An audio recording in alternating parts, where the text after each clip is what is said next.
எந்த பெனிஃபிட்டுமே இல்லை. திமுக ஆட்சி வந்து வந்து என்னன்னா அரசியலில் இருக்கவங்களுக்கு தான் நல்லது செய்கிறாங்க. எல்லாமே சலுகைகள் வேலை வாய்ப்பு எல்லாமே அந்த ஆட்சியில் இருக்கவங்களுக்கு தான் ஒழிய நம்ம எங்களை மாதிரி பாமர மக்களுக்கெல்லாம் அந்த இது கிடையவே கிடையாது. எதுவுமே பெனிஃபிட்டும் இல்லை. ஒரு ஆதார நிதி மாதிரி எதுவுமே இல்லை. இப்போ பெண்களுக்கு மகளிர் சும்மா கொடுக்குறோம்ன்றாங்க. உரிமை தொகை எல்லாத்துக்குமே வந்து அது வந்தடையலை. சும்மா அந்த கட்சியில் இருக்கவங்களுக்கு மட்டும் ஆள் பார்த்து ஆள் கொடுக்குறாங்க. எல்லாமே ஒரு இதாக செய்கிறாங்க. 5 ஆண்டுகால திமுக ஆட்சியில் வந்து அதிகமாக பெண்களுக்கு எந்த பாதுகாப்புமே இல்லை. மக்களுக்கு தேவையான எந்த ஒரு நலத்திட்டங்கள் வந்து அந்த அளவுக்கு எதுவுமே பண்ணலை. இப்போ ரீசெண்டாக வந்து மக்களுக்கு மகளிர் உரிமை தொகைன்னு 5000 ரூபா கொடுத்தாங்க. இதுக்கு வந்து ஒரு 6000 கோடி ரூபாய் செலவு பண்ணியிருக்காங்க.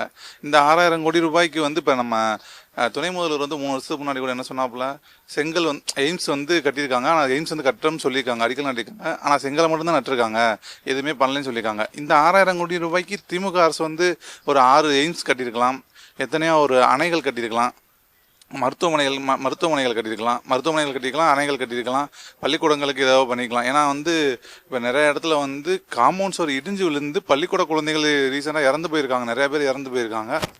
அது போக வந்து பெண்களுக்கு வந்து திமுக ஆட்சியில் வந்து ஒரு உரிய பாதுகாப்பே இல்லைன்னு தான் சொல்லலாம். இப்போ வந்து விலைவாசி வந்து எல்லாமே உயர்ந்திருக்கு. பெட்ரோலுக்கு எடுத்துக்கிட்டிங்கன்னா அவங்க வந்து எப்பயுமே மத்திய அரசு வந்து குறை சொல்லுவாங்க, அதாவது வரி குறைக்கல அப்படின்ற மாதிரி சொல்லுவாங்க. ஆனால் வந்து அவங்க ஆட்சிக்கு வந்தால் அவங்க வந்து குறைக்கிறோம்னு சொல்லியிருந்தாங்களே, அதுக்கு என்னாச்சு? இப்போ வந்து சிலிண்டர் தட்டுப்பாடுன்னு சொல்லி அதுக்கு ஒரு பொய்யான தகவலை வந்து பரப்பி மத்திய அரசை வந்து குறை சொல்லிக்கிட்டு இருந்தாங்க. அவங்க ஆட்சிக்கு வந்தால் சிலிண்டருக்கு 100 ரூபா குறைக்கணும்னு சொன்னாங்க. அது என்ன பண்ணாங்க?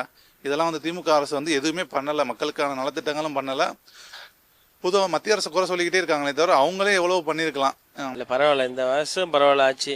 அடுத்த ஆட்சியில் யார் வராங்க பார்க்கலாம். ஆனால் பரவாயில்ல, இந்த ஆட்சியில் எல்லா சலுகைகள் எல்லாமே பண்ணார்.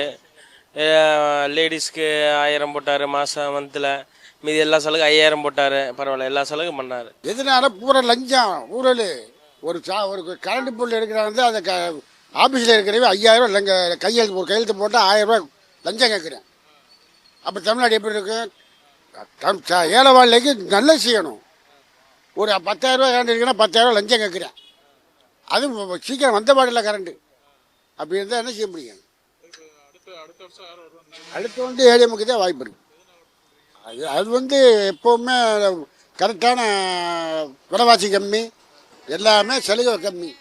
இதில் வந்து எல்லாமே விலைவாசி கூட, கரண்ட் பில்லு கூட, அரிசி விலை கூட, எண்ணெய் விலை கூட, பருப்பு விலை கூட, எல்லாம். இந்த கடை வச்சு நீங்கள் நடத்துறதுக்கு 5 ரூபா கொடுத்தான், 10 ரூபா கொடுத்தான் அந்த கடைக்கு, இல்லை நகராட்சிக்கு. இன்னைக்கு 50 ரூபா. ரொம்ப இந்த பொண்ணுங்களுக்கெல்லாம் சேஃப்டி இல்லை அவர் ஆட்சியில்.